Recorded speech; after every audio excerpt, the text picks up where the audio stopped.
Peaceful और aesthetic देश चलाने के लिए दो चीजें बहुत जरूरी होती हैं, एक लॉजिकल और समझदार लोग और दूसरा निष्पक्ष और पढ़े लिखे लोगों वाली सरकार। लौड़ा का सरकार है। वैसे लोग तो सही जा रहे हैं, बस सरकार में ही कुछ फ्लॉज हैं। Basically my point is what's going wrong in BJP और आवर इंडियन डेमोक्रेसी। तो आज हम 5 पॉइंट देखने वाले हैं जिनकी वजह से बीजेपी हमें सही नहीं लगती। तो पहला पॉइंट है गिल्टी नॉट गिल्टी। अगर सुप्रीम कोर्ट की माने तो the person is not guilty until proved. एक इंसान जब तक दोषी नहीं कहलाता जब तक उसका दोष पूरा प्रूव ना हो जाए। पर आज के टाइम पर यह डेफिनेशन चेंज हो चुकी है। अगर बीजेपी की माने तो the person is guilty until he prove himself that he is not guilty. एक आदमी जब तक दोषी कहलाया जाएगा जब तक वो खुद प्रूव ना कर दे कि वो दोषी नहीं है। इसका बहुत बड़ा एग्जांपल है डॉक्टर कफील खान।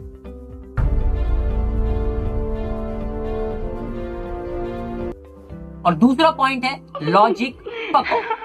क्या आपने कभी बीजेपी के लीडर्स को लॉजिक का इस्तेमाल करते हुए देखा है? Except Modi ji at the time of scheme और any policy like digital India के टाइम पर उन्होंने थोड़ा लॉजिक का इस्तेमाल किया। लेकिन क्या कभी आपने उनको टीवी पर या फिर कोई टेलीविजन शो में डिबेट में उनको लॉजिक का इस्तेमाल करते हुए देखा है? नहीं। और मेरे हिसाब से तो सभी बीजेपी को फॉलो करने वाले लॉजिक का इस्तेमाल करते ही नहीं। और हमारे पात्रा जी को ही देख लो, हर बार कुछ नया बकेड़ा करते ही रहते हैं। और इस बार तो उन्होंने नया कांड कर दिया, मियां खलीफा को राहुल गांधी से जोड़ दिया। भाई मियां खलीफा और राहुल गांधी कुछ रिजेम्बलेंस भी नहीं हो रहा है। कितने बड़े फैन है रियाना की किसानी के इतने बड़े फैन है, मुझे नहीं पता था। मुझे नहीं पता था। चलिए ठीक है, कंप्लीट करिए आप। मियां खलीफा के भी भक्त हैं। मियां खलीफा के भी भक्त हैं। एम फॉर उन्होंने कुछ नाम गिना है। एम फॉर मियां खलीफा भी तो है।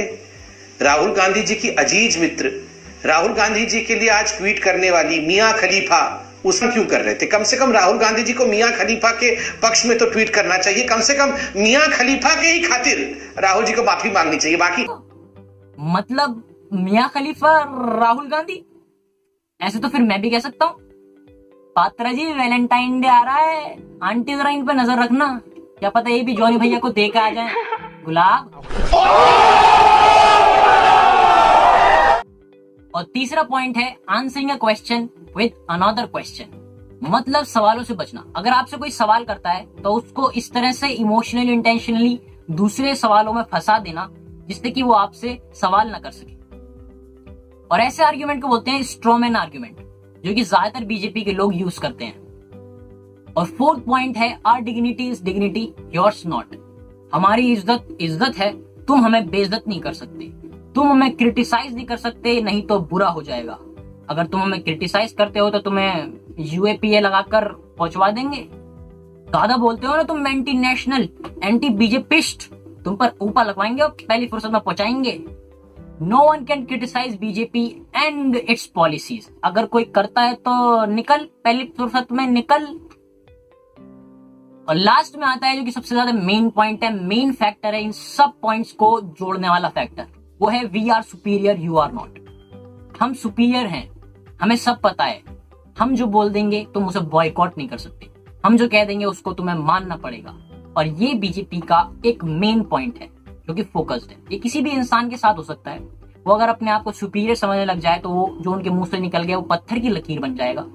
और फिर कोई अगर उस चीज को ब्रेक करने की कोशिश करेगा तो वो अपराधी कहलाएगा। कोई बाहर वाला हमें गलत नहीं बोल सकता। अगर वो बोलता है तो वो हैशटैग इंडिया अगेंस्ट प्रोपेगेंडा। जब हम अपने किसानों के बारे में पब्लिकली नहीं बोल रहे तो वो कैसे बोल सकता है? Nobody can fucking change anything। क्या आपने कभी सोचा है अगर किसी को अपने देश से प्यार होता तो क्या ये फार्म लॉज अब तक ऐसे ही बने रहते?